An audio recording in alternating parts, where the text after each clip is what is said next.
근데 마음의 괴로움이 왜 일어나는지의 원인이 한 10가지가 있어요. 첫 번째, 마음의 괴로움이 자꾸 올라오고 마음이 힘든 이유의 첫 번째는 뭐냐면 그 전에 여러분이 스트레스를 받아왔다라는 거예요. 그 전에, 명상을 배우기 전에, 이걸 우리가 다른 글자로 말하면 만성 스트레스라고 해요. 뭐라고 한다? 만성 스트레스. 예. 인간은 누구나 스트레스를 받을까요? 안 받을까요? 받습니다. 저도 똑같이 받고 여러분도 똑같이 받아요. 여기 바닷가에 가면 바퀴벌레 같은 바다 바퀴벌레 엄청 많죠. 그리고 개들도 있고요. 많이 있어요. 얘들은 스트레스가 있을까요? 없을까요? 있어요. 사람이 지나갈 때마다 탁 숨고, 얘들은 목숨을 지키기 위한 스트레스예요. 살기 위한. 생존하고 있는 모든 것들은 한 가지를 가장 싫어합니다. 죽는 거. 생명이 있는 모든 것들은 죽음을 무서워해요. 인간도 똑같고 저기 바다 바퀴벌레도 똑같아요. 그래서 피하고 숨습니다. 바닷가 갯벌 가다 보면 개들이 다 숨어요. 자기의 생명을 본능적으로 보호하고 있는 거예요. 가장 생물들은 스트레스를 많이 받는 게 뭐냐면 자신의 목숨을 지키기 위한 스트레스가 가장 커요. 근데 인간은 목숨을 지키기 위한 스트레스는 전쟁 이외에는 없어요, 별로. 가능한 안정적이고 안전한 곳에 머물고 있기 때문에, 전쟁터 말고는. 그런데 그 스트레스가 없으니까 다른 데 스트레스를 자꾸 키워요. 사람 관계와 돈 관계, 인연 관계, 여기서 스트레스를, 가족, 자식, 배우자, 부모, 또는 직장 동료, 사장, 또는 직원, 여기에서 스트레스를 제일 많이 받아요. 여러분이 사장이면, 가게 사장이면 손님 때문에 스트레스를 받아요. 너무 많이 와도 스트레스고 너무 안 와도 스트레스인 거예요. 이 모든 게 만성 스트레스가 우리의 걱정과 괴로움을 불러일으키는 첫 번째 원인입니다. 그러니까 우리가 지금 명상을 배우는 이유도 이 만성 스트레스에서 벗어나기 위해서. 근데 이 만성 스트레스는 오랫동안 여러분이 축적되어 왔어요. 여러분 성격마다 스트레스의 치수가 달라요. 좀 낙관적인 사람, 낙천적인 사람은 스트레스를 덜 받아요. 근데 예민한 사람은 스트레스를 더 받아요. 그렇죠? 여러분들이 바다 가도 빨리 숨는 고기가 있고 천천히 숨는 고기가 있고, 새들도 사람 가까이 가도 비둘기들은 잘 움직이지도 않아요. 닭둘기라고 하잖아요. 그냥 가만히 있어, 사람들에게. 근데 예민한 새들은 탁탁 움직이죠. 그래서 스트레스의 수치에 따라서, 만성 스트레스의 수치에 따라서 사람의 괴로움도 더 증가할 수 있고 줄어들 수도 있다. 아, 그럼 내가 다른 사람보다 지속적으로 스트레스를 받았다면 내 뇌에 신경회로가 있거든요. 우리 신경회로가 불안과 우울에 많이 가까워져 있구나. 그래서 내가 스트레스를 많이 받는구나. 그러면은 내가 지금 다른 사람에 의해서 스트레스를 많이 받는다면 두 가지예요. 내 습관적인 거. 이 습관은 내 뇌의 신경회로에 영향을 줬거든요. 그래서 내 신경회로가 통해서 내가 스트레스를 좀 많이 받고 있구나 라고 알아차리셔야 돼요. 그래서 나는 왜 이렇게 괴로울까? 그냥 막연하게 이렇게 자꾸 생각하시면 안 돼. 내가 그전부터 오랫동안 뇌에 자극을 많이 줬고 스트레스로 인해서 신경회로가 예민해져 있구나. 그래서 이런 마음들이 자꾸 올라오는구나 라고 본인이 알아차리셔야 돼요. 이게 수행자예요. 막연히 괴롭다, 난 맨날 괴로워 인생이, 이렇게 생각하는 걸 무명이라고 해요. 어리석다라고 표현해요. 그래서 두 번째, 우리가 마음이 계속 괴롭고 생각이 많고 스트레스를 받는 이유는, 두 번째 괴로움은 뭐냐면은 호르몬의 불균형이에요. 여러분이 자꾸 호르몬은 왔다 갔다 해요. 바이오리듬이 왔다 갔다 하듯이. 지금 여기서 편안하다가 또 직장 가면 호르몬이 또 달라져요. 여성은 또 월경에 따라서 또 호르몬이 달라져요. 남성은 휴가 때나 일할 때, 근무하고 퇴근할 때 또 호르몬이 달라진대요. 그래서 호르몬이 달라질 때마다 우리의 생각과 마음의 괴로움이 달라진다는 거예요. 그래서 이게 보통 우리가 나는 왜 괴롭게 살아야 돼? 여기 한탄을 해요. 그렇지 않다. 아까 얘기했듯이 뇌의 신경회로의 문제, 그리고 두 번째 호르몬의 문제일 수도 있다. 이게 가장 큰 과학적인 원인이라고 볼 수 있어요. 그래서 괴로움이 반복되고 마음이 힘들어지는 이유는 왜 그런지 모르는 게 아니라 반드시 과학적인 이유가 있다. 그 세 번째는 뭐냐면은 우리가 이 뇌라는 것이 평상시에 부정적인 생각을 하는 사람이 많이 있고 또는 긍정적인 생각을 하는 사람이 많이 있어요. 근데 부정적인 생각을 많이 하는 사람일수록 마음이 힘들고 괴로운 상황이 더 많이 겪는다는 거예요. 그래서 내가 평상시에 긍정적인 생각을 많이 하느냐, 부정적인 생각을 많이 하느냐에 따라서 우리가 스트레스와 괴로움과 즐거움 또는 행복감과 우울함이 전혀 달라진다, 레벨이. 그래서 오늘부터라도 나는 긍정적인 생각을 한다. 긍정적인 생각의 첫 번째가 감사한 마음을 내는 거예요. 같이 한번 따라해 볼까요? 나는 오늘 지금 이 순간 감사합니다. 감사한 마음을 냅니다. 긍정적인 마음을 냅니다. 밝은 마음을 냅니다. 나의 뇌의 구조가 바뀐다니까, 이렇게 하면 자꾸. 그러니까 그냥 우리가 내버려두면 안 돼요. 내 뇌는 이래 먹었어. 나 호르몬 항상 뭐 불균형적이니까 어쩔 수 없어. 그렇게 하면 안 돼. 이렇게 말하고 되뇌이면서 자꾸 연습을 해야 돼요. 그냥 놔두면 평생 그 기분으로 살아가요. 이 아깝고 행복하고 소중한 하루하루가 왜 내가 우울하고 스트레스를 받아야 돼? 자꾸 도전하고 자꾸 뭔가를 행하셔야 된다는 거예요. 이게 수행이라고 볼 수 있어요. 자, 마음이 힘들어지고 괴로움이 반복되는 네 번째 이유는 보통 우리가 수면하고 연관되어 있는 경우가 많아요. 수면이 부족하든가 수면의 질이 떨어지면 예민해져요, 사람이. 그래서 잠이 중요하다는 거예요. 그래서 기점 명상을 수면 명상으로 자꾸 올려드리는 이유가 근본적인 이유가 수면에 있을 수도 있다는 거예요.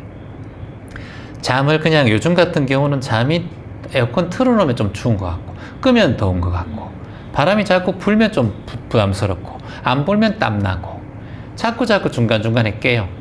그래서 수면이 별로 질이 좋지 않아요. 그래서 4시간을 자더라도 깊은 수면을 자는 사람은 생각이 밝고 긍정적이고 하루에 좀 에너지가 항상 좀 충분해요. 그런데 8시간을 자도 깼다가 또 줄었다가 깼다가 또 일어났다가 자꾸 이걸 반복하면 어떻게 된다? 여러분이 스트레스 속에 하루를 보낼 수가 있습니다. 충분한 수면을 해야 뇌 호르몬의 회복이 조절이 되고 균형적으로 조절이 되고 불안하고 우울증이 점점 더 좋아진다고 합니다. 이거는 과학적으로 증명된 거예요. 그래서 수면을 취할 때 한 가지 팁을 말씀드리면 여러분들이 누워서 20분 안에 잠을 못 자면 그냥 앉으세요. 앉아서 잠시 허리를 펴고 베개를 살짝 엉덩이에 받치고 앉아서 편안하게 한 곳을 지그시 바라보고 코로 깊게 숨을 들이마시고 편안하게 후 내쉬어야 돼요. 다시 한번 숨을 코로 들이마시고 다시 한번 코로 깊게 숨을 들이마시고 그렇게 하고 조용히 한 5분 정도만 방금 했듯이 호흡을 집중하면서 잠시 앉아 있어요. 그러면 여러분이 어떤 마음을 내느냐? 아, 나는 오늘 명상으로 쉬고 있다. 이렇게 마음 내면 돼요. 아, 내가 지금 명상으로 쉬고 있구나. 자는 것보다 최원쌤 얘기했지, 명상할 때가 더 회복이 빠르게 될 수 있어. 굳이 잠을 안 자도 돼. 내가 지금 잠을 자려고 너무 집중하고 하다 보니까 오히려 잠이 안 올 수가 있어. 이렇게 마음을 딱 내고 편안하게 앉아 있는 거예요. 그리고 호흡만 집중하는 거예요. 그래서 편안하게 하다가 눈을 감고 편안하게 있으면 이제 호흡이 안정되고 편안해지면 한 3분 지나고 5분 지나면 그제서야 편안하게 누워봐요. 눕고 똑같이 여러분들이 잠잘 때와 똑같이 하시면 돼요. 이해되시겠죠? 그렇게 하시는 거예요. 그러다가 또 한 20분에서 안 자면 또 일어나서 하시고, 그러면 여기 수행의 순간이 돼요. 여러분에게 몸의 피로 회복도 좋고 편안하게 빠르게 회복할 수 있습니다. 자, 마음이 힘들어지고 괴로워지는 이유, 반복되는 이유. 5번째는 합리적인 사고를 하지 않아서 그럴 수 있어요. 이게 뭐냐면 비합리적인 거. 나는 왜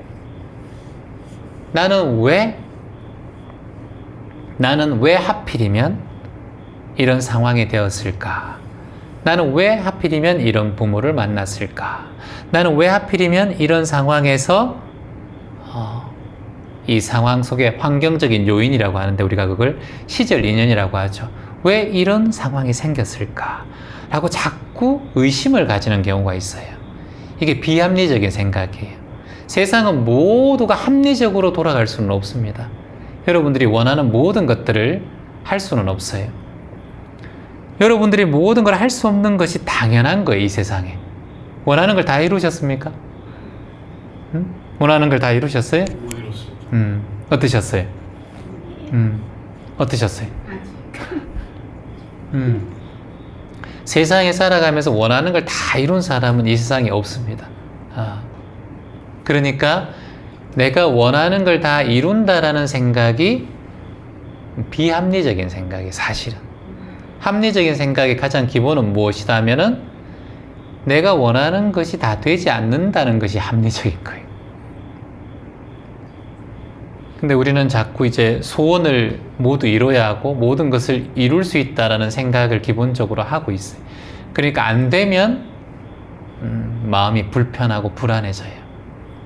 안 되는 게 당연한 거예요. 그러다가 되면 어때요? 감사한 마음이 올라오는 거예요. 아픈 게 당연한 거예요? 안 당연한 거예요? 당연한 거예요. 그래서 우리가 생로병사예요. 이 진리를 피해갈 수 없어요. 태어나는 진리, 늙어가는 진리, 병드는 진리, 죽는 진리를 피해간 사람이 있어요, 없어요, 여러분? 없어요. 이 세상에 아무도 없어요. 아시겠죠? 그래서 모든 것은 피해갈 수 없다. 그래서 이 진리를 깨달으면 사람이 합리적인 게 내가 원하는 것이 안 되는 게 합리적인 것이구나 라고 알면 됩니다. 비합리적으로 살아가면 안 됩니다, 여러분들은. 세상 모든 사람은 태어나서 죽었고 세상의 모든 사람은 병들고 늙어갔습니다. 세상 모든 사람, 성공한 사람은 있는 거 없어요. 스티브 잡스는 성공했지만 암으로 빨리 돌아가셨어요. 빌 게이츠도 성공했지만 결국은 부인하고 또 이혼하게 됐죠. 수없이 많은 사람들이 모든 걸 바람직하고 모든 게 제대로 됐다라고 생각하는 삶을 사는 사람은 이 세상에 없다. 그러니까 비합리적이고 비합리적인 게 가장 합리적인 건데 우리는 내가 원하는 걸 모든 걸 이루어야 된다라고 생각하는 것을 합리적으로 생각을 해요. 그렇지 않다. 세상은 내가 원하는 대로 되지 않는다. 요거를 딱 마음 냅시다. 같이 한번 따라해 봅시다. 세상은 내가 원하는 대로 되지 않는다. 되면 좋고 안 돼도 당연한 것이다. 맞아요. 그러면 되는 상태에서 감사함이 느껴져요. 그러면 여러분들 보세요. 지금 건강하게 여기 와서 큰 장애 없이 여기 앉아 있는 게 얼마나 감사한 일이에요. 감기만 걸려도 여러분 골골대고 2주 동안 고생해요. 요 감기만 나으면 좋겠다 이런 마음이 올라와요. 그때는 부자 되고 싶다 생각 안 올라와요. 돈 많이 벌고 싶다 생각 안 올라와요. 자, 그래서 마음이 힘들어지고 괴로워지는 반복되는 이유 5번째는 비합리적인 생각과 합리적인 생각을 잘 알아차려라.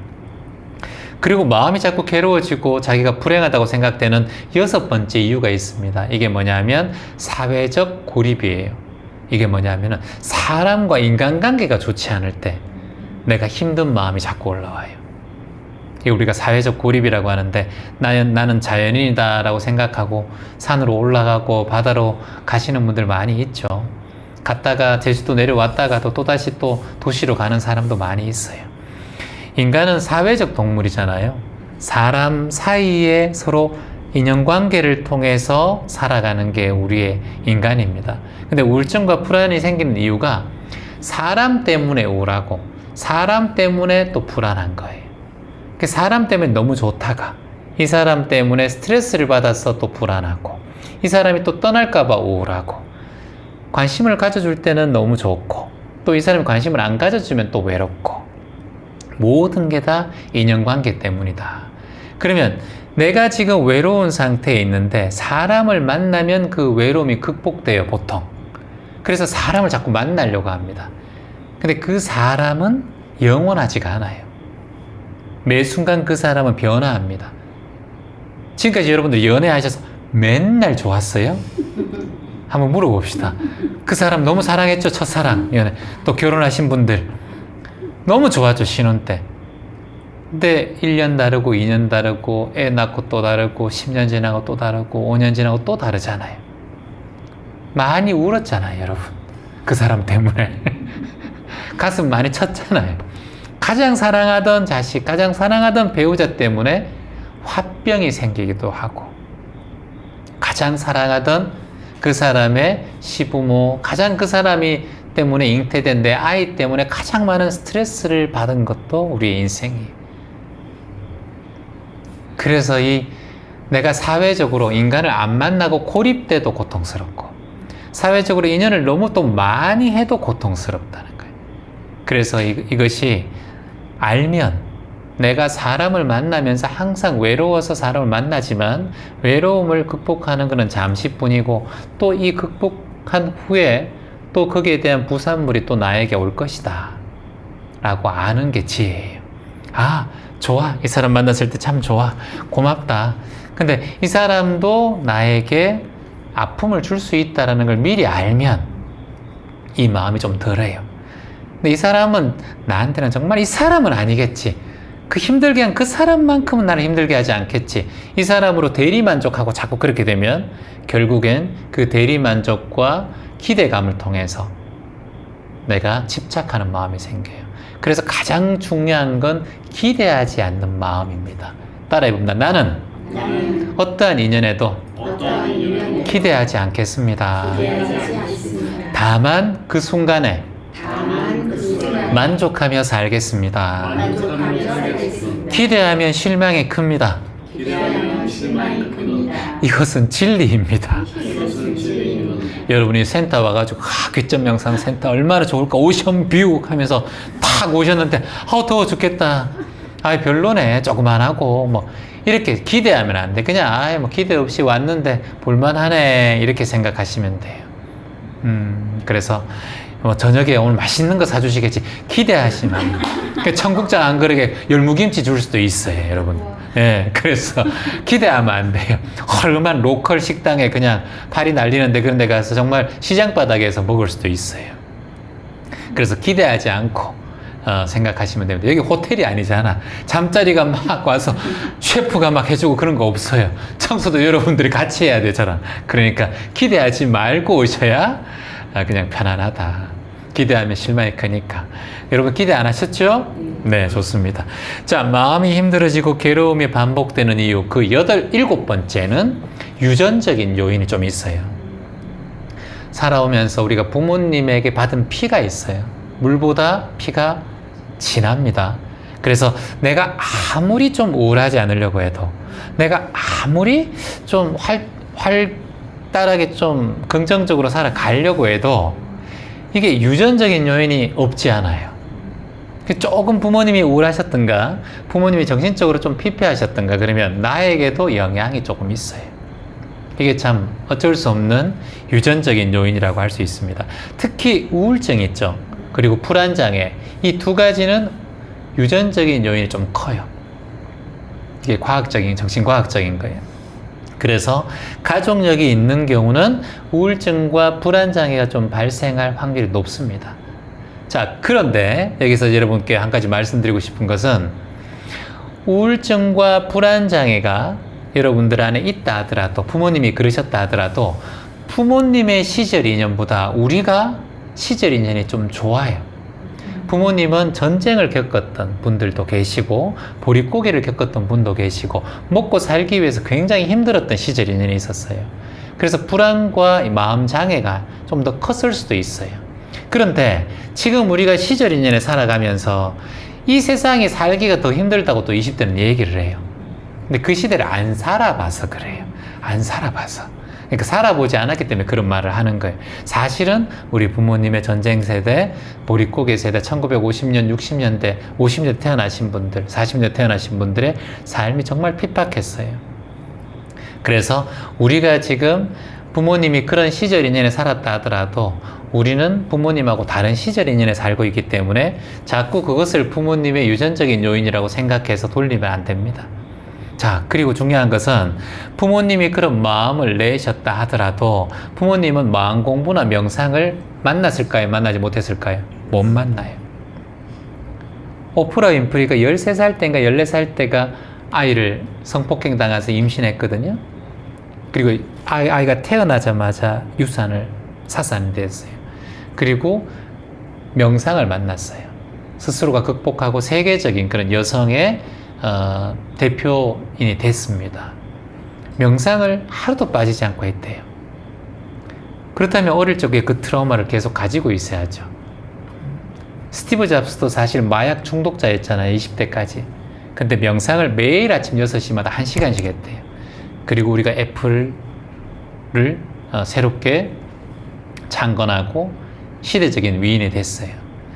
그래서 명상을 만난 인연과 명상을 만나지 않은 부모 인연과는 달라요. 여러분도 마음 공부를 만난 인연과 마음 공부를 만나기 전의 인연은 다릅니다. 옛날에는 마음이 힘들면 약 먹어야 되고, 옛날에 힘들면 뭔가 울어야 되고, 여행을 꼭 가야 되고, 맛있는 걸 먹어야 되지 기분이 전환되지만, 여러분은 명상을 배우고 마음 공부를 배우면, 지금 이 순간에 잠시 나를 위해서 치유할 수 있는 힘을 배운 거예요.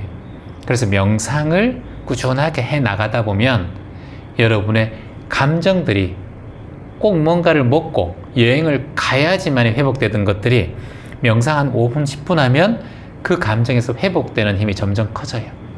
그래서 유전적인 요인도 저는 명상으로 이길 수 있다고 봅니다. 아셨죠? 자, 그리고 마음이 힘들어지고 괴로워지면 반복되는 이유 10가지 중에 8번째는 영양 부족일 수 있어요. 영양 부족. 특히나 우리가 비타민, 그리고 영양, 우리가 먹는 그런 꾸준한 영양식들 있잖아요. 음식들이 좀 불균형적으로 되면 우리가 영양이 결핍되면은 내 마음에서 우울함이나 불안함이 자꾸 올라올 수 있습니다. 그래서 먹는 것도 특히 비타민 D 같은 거, 오메가3 같은 거, 지방산, 비타민 B 같은 거, C 같은 것도 꾸준하게 드셔주셔야 정신건강의 회복에 도움이 됩니다. 그래서 나는 너무 건강하니까 아무것도 안 먹어도 돼. 비타민 정도는, 그리고 오메가나, 그리고 여러분들이 비타민 D 같은 거, B 같은 거, 이런 것들은 꾸준하게 정기적으로 조금 가격도 얼마 안 하니까 꾸준하게 드셔주시면 좋습니다. 그리고 이렇게 먹다 보면 내가 오늘 비타민 먹었네. 약간 그런 생각도 올라와요. 드시고 나면, 여러분들 바카스 드시고 나면, 바카스 하나 먹었다. 이렇게 얘기하듯이 약간 비타민 드시고 나면은 약간 기운이 있습니다. 그래서 가능하면 영양 부족에 대한 것들을 챙기는 게 좋습니다. 자, 9번째, 스트레스가 반복되는 이유는 여러분의 몸이 불편할 때예요. 이걸 우리가 신체적 질환이라고 해요. 우리의 몸에 고질적인 질환이 하나 있으면 마음이 자꾸 우울하고 불안해져요. 누구나 다 아픈 게 있습니다. 저도 무릎이 아프고 허리가 아프고 다 똑같아요. 여러분들 안 아프신 분 없잖아요. 소화가 좀 안 되시는 분들이 있고, 또는 갑상선이 안 좋은 분도 있고, 눈이 또 침침한 분이 있고, 편두통이 자꾸 있는 분들이 있고, 목에 좀 불편한 분도 있고, 코 비염이 자꾸 만성 비염이 있는 분도 있고, 귀가 이명이 자꾸 들리는 분도 있고, 위장 장애가 있는 분들도 있고, 변비가 있는 분들도 있고, 많은 이런 병이 있어요. 그래서 이게 만성질환이라고 하거든요. 우리에게 있는 만성질환이 오랫동안 머물면은 심리적인 불안을 자꾸 가져오고 스트레스를 유발시킵니다. 그러면 이걸 어떻게 우리가 가져야 되는가? 보왕산매론에도 이 말이 있거든요. 따라해볼까요? 병고를 양약으로 삼으라. 병고를 양약으로 삼으라. 병고를 양약으로 삼으라. 병고를 양약으로 삼으라. 예. 우리가 몸에 찾아오는 질병이 없으면 우리는 건강에 자만심이 올라와요. 한순간에 어떤 큰 병이 올 수도 있고 자꾸 자만하게 됩니다. 제가 자주 여기 예를 드는데 저번에도 기점명상센터에 여기 수업을 들으러 오신 분이 계세요. 이분이 남편분이 돌아가셨어요. 어디서 돌아가셨냐 하면은 사우나 하시다가 돌아가셨어요. 남편이 군인 출신인데 아주 건강하고 만병이 하나 없이 살아오셨대요. 근데 이분이 사우나를 하는 게 되게 좋아하시는 거예요. 그래서 이제 만기 제대를 하시고 난 다음에 그래서 사우나 가고 운동하고 되게 많이 하셨나 봐요. 어느 날 사우나를 하고 계신데 사우나에서 쓰러지고 난 다음에 심장마비로 쓰러지고 난 다음에 그 다음에 운명하셨어요. 그래서 그분이 하신 말씀이 그거예요. 정말 병 하나 없이 병이 없이 고통도 하나 없이 뭐 아프다는 말도 한마디 없이 그냥 가버렸다고. 남편이 너무 허무하다는 거예요. 좀 아팠으면 좀 이렇게 대화라도 좀 해보고 했을 때 멀쩡하던 사람이 60 조금 넘어가지고 뭐 바로 떠났다고 하더라고요. 그래서 너무 건강했기 때문에 자신의 건강을 이제 검사라든가 자만한 거예요. 그게 사우나 같은 걸 너무 오랫동안 하든가 아무리 건강해도 위험할 수 있거든요. 우리가 보통 뭐 헬스클럽에서 갑자기 너무 무거운 역기 같은 거 들다가도 하고 이렇게 심근경색 같은 거 와서 혈관질환 와서 돌아가시는 분도 많이 계시거든요. 그래서 항상 자만하지 말고 내 몸에 질병이 있을 때 하나씩 챙겨가고 내 몸의 건강을 챙기는 일을 알아차리면 훨씬 더 몸에서 괴로움이 사라지고 질병들도 점점 더 이렇게 잘 챙기면서 작은 질병이 있는 게 오히려 저는 좋다고 생각을 해요. 그래서 자주자주 검진도 하게 되고 그래서 질병을 병고를 양약으로 삼어라 하는 걸 마음속에 새겼으면 좋겠습니다. 자, 마지막으로 우리가 괴로움이 생기고 마음에 불편함이 생기는 이유 10번째는 뭐냐면 정보에 너무 과다함이에요. 너무 많은 것을 듣고 보기 때문에 스트레스가 많이 올라온다는 거예요. 여러분 공감하세요? TV를 봐도 TV에 뭔가 당근 하나 좋다고 하면 전부 당근만 먹고 비타민 좋다 하면 비타민만 계속 먹고 걷는 거 좋다면 걷는 걸 또 주구장창하고 맨발로 걷는 거 좋다면 전부 맨발로 걷고 이런 식으로 우리가 너무 정보가 과다해서 삶의 마음의 중심을 잡지 못해요. 그래서 디지털 정보 시대에 과도한 정보의 노출이 다른 사람들과 자꾸 비교하게 되고 SNS를 자꾸 보게 되고 다른 사람은 이렇게 사는데 내 친구는 이렇게 사는데 이 정보가 너무 빠르니까 옛날에는 산 넘어 다른 마을이 있으니까 저 마을에 뭐가 있는지 이 마을에 뭐가 있는지 서로 비교하는 게 없어요. 비교해봤자 이웃 사람, 옆집 사람인데 지금은 TV만 틀면 비교. 인스타, 페이스북 모든 게 다 비교하는 것들이에요. 그래서 비교가 문제다. 정보가 과부하되어 있다는 거예요. 다시 한번 얘기해 봅시다. 나는 비교하지 않습니다. 나는 비교하지 않습니다. 그 지금 그대로 온전한 존재입니다. 그 누구와 비교할 수 없는 이 세상에 단 하나뿐인 온전한 존재입니다. 80억의 인구 중에 오직 나뿐입니다. 내가 나 혼자일 뿐이에요. 여러분들하고 똑같은 사람은 아무도 없어요. 이 우주에. 정말 귀하고 소중한 존재다. 그 누구와도 비교할 수 없다. 저는 봉사하면 굉장히 좋은 게 뭐냐면 봉사 조끼를 다 입으면 이 사람이 옷을 메이크인지 아닌 건지 몰라요. 목탕 가도 빨가벗고 있기 때문에 몰라요. 그래서 봉사할 때 참 좋아. 항상 조끼를 딱 입고 하면은 그래서 비교하지 않는다. 남들과 비교하지 않는다. 그리고 우리 또 수행하면은 이 사람이 뭐 하는지, 직업이 뭔지 이런 거 신경 쓰지 않잖아요. 내 것만 하잖아요. 내 수행만 해요. 그래서 편해요. 근데 우리 사회에 나가면 저 사람이 뭐 타고 다니고, 뭐 입고 다니고, 피부가 어떻고, 옷은 뭐 입고 다니고, 신발은 뭐 신고 다니고, 항상 그거 보게 되잖아요. 그래서 비교하는 마음이 자꾸 올라오면 정보가 과부하가 되고 스트레스가 자꾸 올라온다. 특히 자식이 많으면 또 다른 자식하고 또 비교하게 됩니다. 자, 이런 것을 종합적으로 봤을 때 우리가 개인적인 경험이나 모든 상황, 시절, 인연에 따라서 마음의 괴로움이 자꾸 올라온다. 이렇게 생각해서 마음속에 일어나는 복잡함들을 여러분들 다시 한번 정리를 해봤으면 좋겠습니다. 10가지의 과학적인 이유라고 해요. 첫 번째는 만성적인 스트레스 때문에 여러분들이 이렇게 괴롭다. 그러면 그 전에 스트레스를 어떻게 받아왔는지 항상 내 뇌에 이런 스트레스를 받아온 기억이 있어서 그렇구나. 지금 이 순간보다는 예전의 기억 때문에 스트레스를 계속 받고 있구나. 그러면 내가 이걸 영향을 받고 있는 것이다. 지금 이 상황보다 오히려 예전의 것들이 밀려와서 받는 것이다 라고 알아차리는 게 중요합니다. 그리고 두 번째, 호르몬의 불균형이라고 했어요. 내가 지금 봄, 여름, 가을, 겨울에 따라서 우리가 호르몬의 불균형이 좀 달라요. 계절 탓도 있고 호르몬의 불균형이 있구나. 세 번째, 이 뇌의 부정적인 생각들, 긍정적인 생각들. 네 번째, 수면 부족이 좀 있었구나.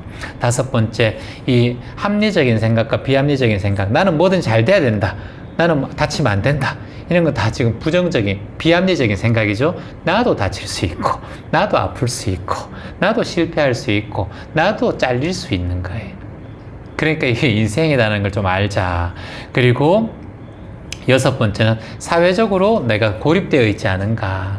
인연관계 속에서 너무 고립적인 인간관계를 하고 있지 않은가라는 걸 지켜보고, 일곱 번째는 유전적인 요인이 좀 있지 않은가.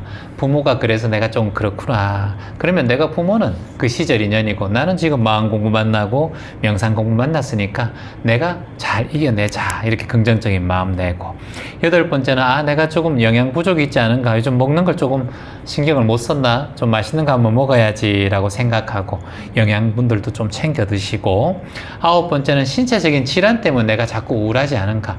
무릎 좀 아픈 것 때문에, 소화 안 되는 것 때문에, 좀 몸의 질병 때문에 자꾸 이것 때문에 우울하면 안 되지. 이거 평생 내가 가져가야 될 수 있는데 그럼 내가 평생 이 질환 안으로 내가 우울하게 살아야 되는가. 이건 내가 너무 부족한 생각이다. 안 아픈 사람 어딨노 세상에. 그래, 이거 하나 잘 관리해서 병고를 양약으로 삼아서 잘 한번 헤쳐나가보자. 내가 큰 장애가 있는 것도 아니고, 내가 뭐 못 걷는 것도 아니고, 내가 지금 병실에 누워있는 것도 아니고, 이렇게 마음 내고 좀 긍정적이게 살아가자. 그리고 마지막에 너무 남과 비교하고 정보에 너무 눈 떠 있지 말자. 내 삶을 살자. 비교하지 말고. 이렇게 마음 내면서 살아가다 보면 내가 마음이 괴롭고 부정적인 생각이 좀 올라올 때 여러분이 헤쳐나갈 수 있는 그런 힘이 되지 않을까 생각을 합니다. 여러분 그렇게 살아주시기 바랍니다. 고맙습니다.